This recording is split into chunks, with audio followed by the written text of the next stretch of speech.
As well as acquiring knowledge about the literature, culture and society of the English-speaking world in the period before the end of the 19th century, we're also going to be developing a set of techniques and strategies for making sense of this material and presenting it and analysing it in an acceptable academic manner.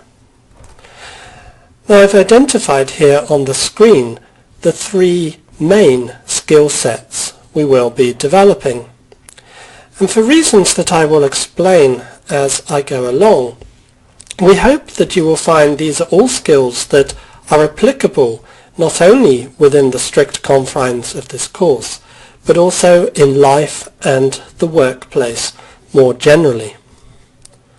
So the first skill set, and it's one upon which we'll focus particularly in the next lesson, is on developing historical analysis, the ability to find out about and make sense of the past. And as we'll see in that lesson and for the rest of the course, the past is extremely important, both in itself but also in the influence it has had upon the present, making the English-speaking world what it is today.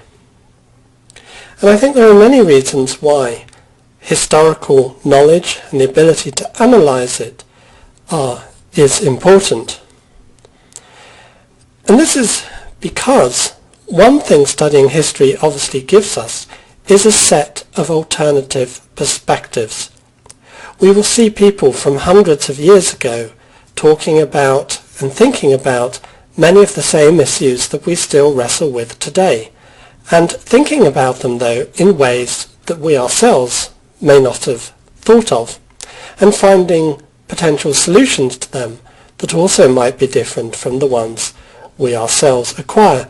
So simply by having an historical outlook, it can give us a sense of alternatives, of plurality, that there isn't only just one way of understanding the world or living within it. The next set of key skills are those of literary analysis, and we'll be developing in particular the skills of close reading and comparison. We'll explain more fully what those are in later lessons, but if you go into the Study Aid section, you can find some guidelines that at least give you a provisional explanation of what they are. Close reading, to start with that, is in effect the ability to take a short passage of text and analyse it in detail.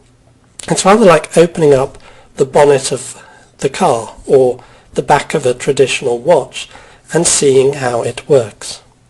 This is the skill then of paying attention, not being just deceived or convinced by the surface of things, but having a desire to look behind them and an ability to see what's really going on in the background.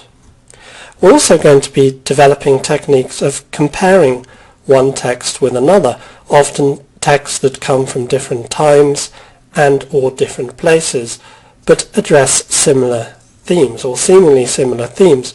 And of course, being able to have a comparative perspective on the world is helpful as well.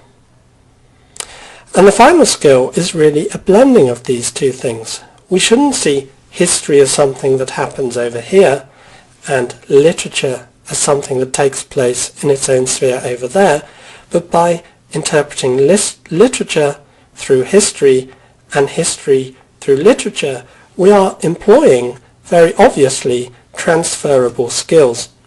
And transferable skills are very much encouraged in the workplace today, and also helpful in our daily lives, where we have a certain knowledge set, a certain set of abilities which we've developed in one context, but then we're required to try them out, enact them, and very often adapt them to different contexts as well.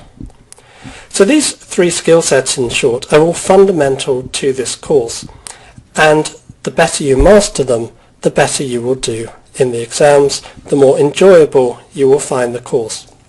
But as I've also tried to highlight, they are also skills that we hope you can carry with you beyond this course into the future.